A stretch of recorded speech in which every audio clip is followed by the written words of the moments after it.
come back. How were you treated by the fans? How were you treated by the teammates? I really didn't have a problem. There was enough guys on the team that I had played with before, like Cash and Doki and Donnie Marcotte and Chief, and you know, they knew all about me. I wasn't going to come in and upset the apple cart by any means. They knew I could play, and they welcomed me back. I didn't have a problem. When I ran into the problems in Cleveland and things didn't work out there, I was the happiest guy in the world to come back to the room. But it was a move you had to make. To go to Cleveland? Yeah. Oh, most certainly. I was. They had a guy named Charlie Mulcahy who was a lawyer or something for the team, and I was negotiating with him, and I couldn't get to first base. I mean, he really believed, and you know, that anyone could have played goal for the Bruins, and he might have been right, but still, I was the guy that was playing for the Bruins, and I wanted the money I thought I deserved. I wasn't even halfway to first base, so this opportunity popped up with the World Hockey, and I just couldn't turn it down. People looking at the video say, gee, there's something wrong with this picture. Obviously, it's the number. Everybody remembers you as number 30, yet when you came back, you had to put on 31. Davy Reese, the goaltender, was wearing 30, and this was the number they gave me. Numbers don't mean anything to me. It's it doesn't make any difference. Could have wore 00. I didn't like that. I'll tell you a story. That means a little something to you then. When Eddie Johnson and I played the year before, the year I went to the World Hockey, we had got it passed with the National Hockey League, if we just stayed together that year, that Eddie was going to wear number 1 and I was going to wear 1A. You know, as far as horse racing goes, and it was going to be, I think they were going to let us do it. Of course, you had to, you couldn't have 2. Eddie Shore had already had that retired, so you took 22. Is that in hopes of being twice as good as you were in New York? Well, it was. It was kind of interesting, because when I got to Vancouver and joined the Bruins club, they had asked me what number I wanted, and I said, well, what's available? They said, well, number 10, number 7 was available, and I looked at John Rattel. He looked at me and says, no, we're not going to touch that one. Number 10 was, and John Rattel says, I'll take that one. And we went up the ladder. 22 became available, and I said, yeah, I'll take 22, and hopefully I'll be twice as good and twice as lucky. Well, it's unfortunate that you didn't have 22 seasons to play alongside of Orr. Goaltender's nightmare, I would think, on the power play, having you at the left point and Bobby at the right point. We do have a video clip. It was one of the 10 games you played together. In fact, Bobby gets an assist on your power play goal down in Atlanta. Well, we had a problem because Don Cherry would always be yelling at us because he said, you know, you guys never shoot, you keep passing it to one another. And it was just a thing where, you know, I had so much respect to Bobby, I was always giving to him. He was moving it over to me, so we used to get in trouble. Grapes just said, you know, one of you got to shoot sometimes. So. Were you a little bit kind of intimidated at first, Brad, that, gee, this is Orr's team and Orr's town, and I don't want to just kind of bust on the scene and play as I normally do? No, I think what the idea was, you know, I'd known Bobby since a lot more over the course of the summers or the All-Star games and et cetera, and you know, there's never been a player like Bobby Orr, and never will be. When I got here, the concept was very simple. So that one of us would try to be on the ice all the time. We wouldn't necessarily play together unless it was power play or penalty killing. So one of us would be on the ice at all times and try to control the puck. And it was probably easier because we were both 27 years old, and we had gone through and we were used to controlling the play, and I was. So when I was on the ice, I wanted the puck, and when Bobby was on the ice, he wanted the puck. All right, I'm going to ask you each the same question. I'm going to start with you, Brad. You're both in the Hall of Fame. Was your goal against Buffalo the highest moment as a player for you? As an individual, yeah. It was the most romantic goal a guy could ever score, really. I mean, it's something that you can sit there and I can watch the video over and over and get excited about it. I happened to be in the right place at the right time, and if I'd missed the net, I would have gone the other way. It was nice enough, too, that the puck came back to you. It was kind of a funny goal because when the puck first, I had the first shot, it was in overtime. I thought I got through, but hit Craig Ramsey's stick and it went in. And the ice had just been resurfaced, and the puck came back out of the pile, and it was spinning. And when a puck is spinning, you're not sure. It's the easiest thing in the world to shank it. And I just closed the face on the stick, and I said, just hit the center of the net. There was nobody there but Andre Savard, if I remember correctly, or was it Ramsey? Mike Ramsey, right. Mike Ramsey, yeah. Only one body, and he wasn't about to stop it. You were the goaltender for 2 Stanley Cup teams. One bigger thrill than the other?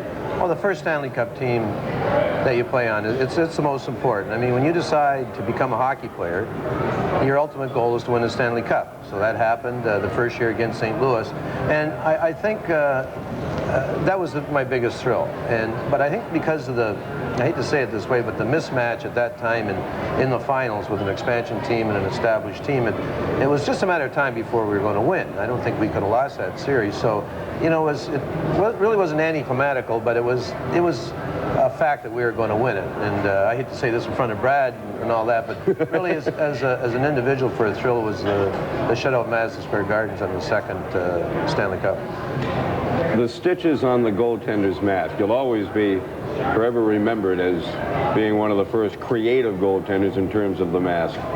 When did you get the idea to paint the stitches, and how many stitches do they feel you would have had without the mask? I wouldn't have had any, because I wouldn't have been playing. I'll tell you that right now. It would have taken one hit, right? Yeah, that's it. I don't know how many stitches that would have been. But I hated practice. I mean, I just hated practice. And we had these new masks that Ernie Higgins developed, and I was first to wear. And it was a plain white mask, and I used to hate wearing white. Now, outside the white sweater, I couldn't wear white socks. I hated wearing white when I was playing hockey, and this mask was driving me nuts, and I couldn't decide what to do. And I hated practice. I did everything I could to get out of practice. And this one day, the puck flipped up. It wouldn't have cut me if I didn't have a mask on, but it did hit me in the mask, and I fainted like I was gone. I was hurt. I went in the dressing room. I was having a cigarette and a beer or a soda pop, and Harry Sinden was coach, and he come in. He says, "Get your tail out in the ice. You're not hurt." And I says, "Okay." So Frosty, John Forrestal, our trainer, decided that, well, we might as well make it look good and have a joke. So he painted about a 10-inch scar on the upper right of my mask, and we come out and everyone had a big laugh about it and all that. And I said, you know, I think we'll keep track to see how many stitches I might have had if I didn't have the mask on. And believe it or not, we only estimated how many you had, but only stitches went on there when I did get hit. And I don't know, it could have been 150, 200, 300, who knows. But I know one thing, there wouldn't have been any if I didn't have it, because I wouldn't play it. Brad, you were a pioneer of sorts, the first to use the aluminum stick. In fact, I think if we slow down the video, which we're not going to do, but if we slow down the video of your goal against Buffalo, you can actually see the glisten of the aluminum shaft. What made you decide to go aluminum? Well, Dave, I had a friend of mine who had come up with this aluminum shaft, and he brought it to me in the summertime, and I experimented with it in the summer, and I said, John, a fellow named John Magadini, and I said, John, it's too whippy. There's not enough strength. I mean, it may be good for a kid, but it's not good for a pro. Stiffen it up a little bit, square it up, and he did. And I went to training camp that year, and I ended up having knee surgery in October. And the team usually takes a road trip probably the last half of October. And during that time, I had to skate by myself. And it just so happened that he showed up with the aluminum shaft and a bunch of blades made by Canadian. And I started skating with it, and I liked the feel of it because it was really light. I mean, it was, and I figured, well, if you're only replacing the blades, you're going to get consistency in the stick being light. Then what I found when I shot a wrist shot that the puck just accelerated so quickly off of the blade, it was unlike anything I'd ever seen. And I spent 2 weeks by myself just skating, and I found that every time I shot a slap shot, maybe 1 out of 5 jumped off the blade. And I really learned that if I slowed my swing down and used more wrist, I could get the puck to jump. So by the time that the team got back from the road trip, I had perfected how to make the puck accelerate like I'd never seen it accelerate before. And there was just no way I was going to turn back. Interesting.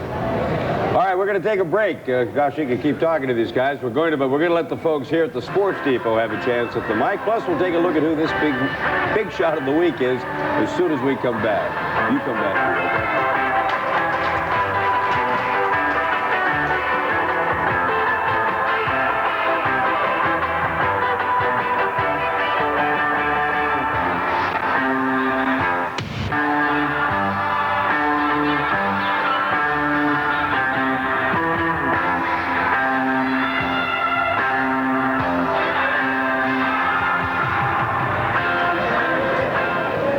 Milt was the guy that brought you in, and Harry Sinden was the guy that brought you in. Did either one of you get the answer? I mean, I saw you. I said the 4 guys. nailed down to Muzz Patrick, Milt Schmidt, Hap Ems, and we're having trouble with the fourth one. Say him again? Hap Ems, Milt Schmidt, Right. Muzz Patrick. Yeah. No idea who the other one is. Well, think about it, because we're going to take a break right now. Give us a hint. Come on, you were a Bruin. Yeah. Give me a hint. I wish I could have forgot about Hap Ems. That would have made it easier. You were in the media guide, for crying out loud. We're going to take a break right now and see who this week's big shot of the week is, and then we'll be back to see what the fans have to say to these guys. Petri Skriko was acquired in late January. The Bruins hoping he would help them come April, and it looks like he just might. On Thursday, Skriko had the game-winning goal against the Montreal Canadiens, only his fourth as a Bruin. Then on Sunday night in the Spectrum in Philadelphia, Skriko took a feed from Bob Sweeney and Ray Bourque and rifle one by Pete Peters for what turned out to be the game-winning goal. He has scored 5 as a Bruin. 3 have turned out to be game winners. Petri Skriko, our Budweiser Big Shot of the Week.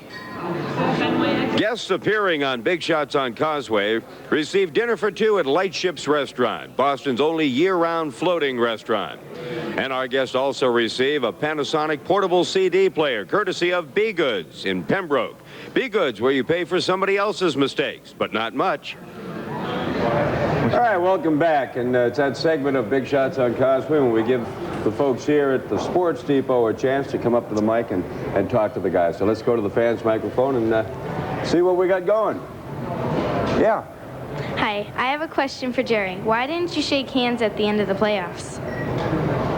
Well, I didn't think it was right to shake hands with guys who were just trying to beat your brains out for 7 games before that. Guys that embarrass you in front of thousands of people, that when you weren't looking, they give you a stick in the ankle or in the rear end or something. I just didn't feel it was right to shake hands with those guys. If I would have met them after the game, I would have congratulated them or vice versa and had a beer with them. But on the ice, no way. Okay.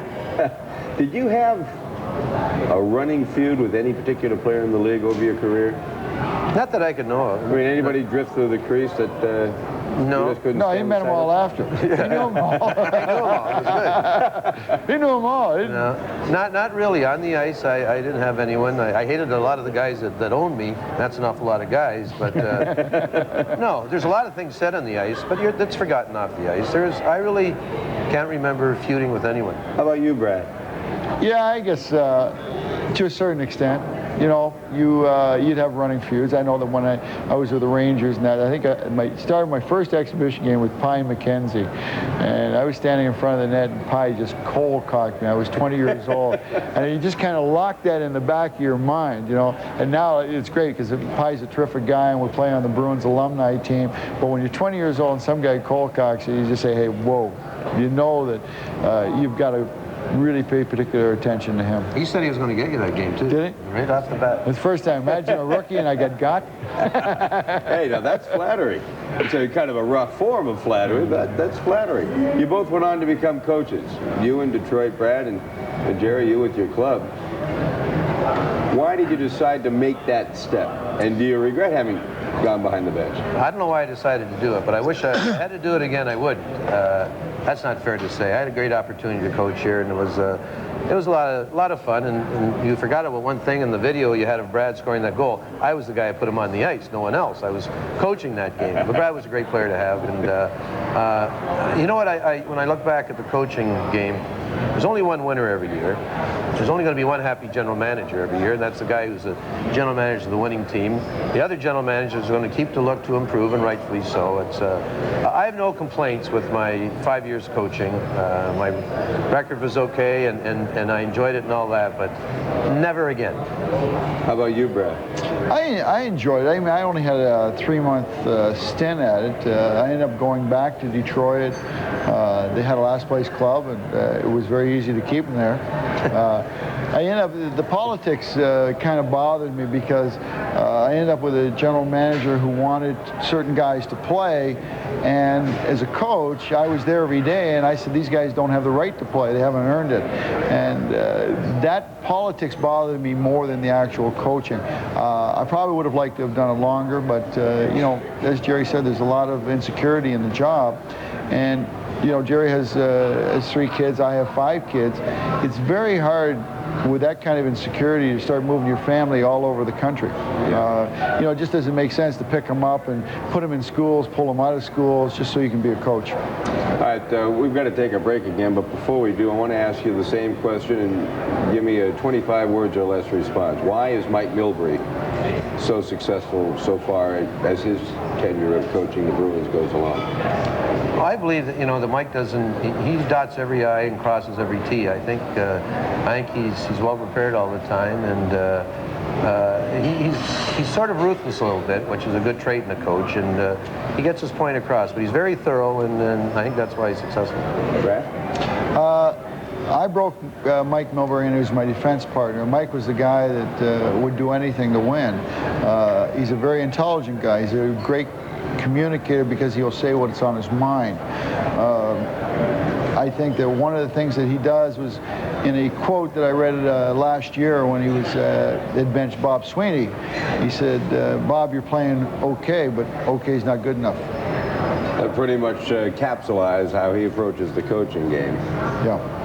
All right, we're going to take a break. When we come back, we'll take a look at what the Bruins and the Celtics have ahead this coming week. We'll also say goodbye to the guys and look ahead to who we've got coming next week. Stay with us. We'll be right back.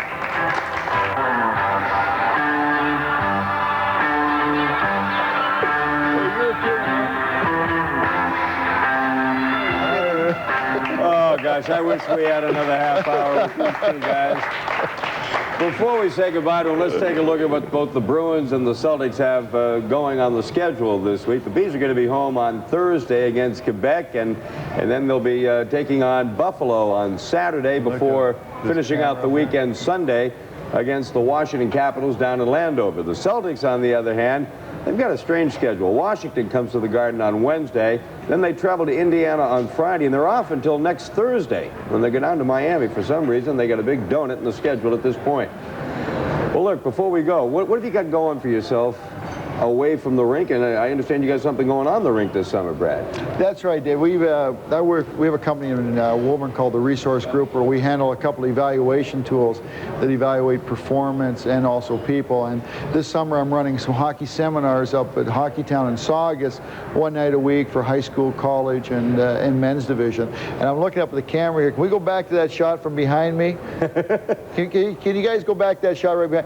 Good, good. Don't move, Dave. Are you lifting? I got your head. In a headlock. Cheesy, how about you? Aside from doing the Whaler games, where if it's Hartford, Boston, we're assuming you're only going to be doing the first round. What else have you got going? Who do you work for? Well, I don't know what's going to happen in the first round, who's going to play who. It's a long way from being decided. But if it's the Whalers and the Bruins, I'm sure it'll be a good series again. But I'm looking forward to this summer at Rockingham Park, July 20th. The New England Classic, a $500,000 race, and it's part of the Racing Championship of America, unbridled, summer squall. All the great horses in the country are expected there. Hey, thanks for coming on, Gerry. All right, Brad, thanks an awful lot. I can't tell you exactly who, but 2 members of the Celtics will be with us next week. Join us then. Bye-bye.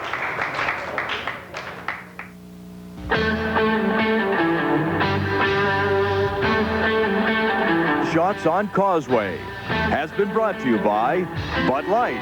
Everything else is just a light. And by 10K Thirst Quencher.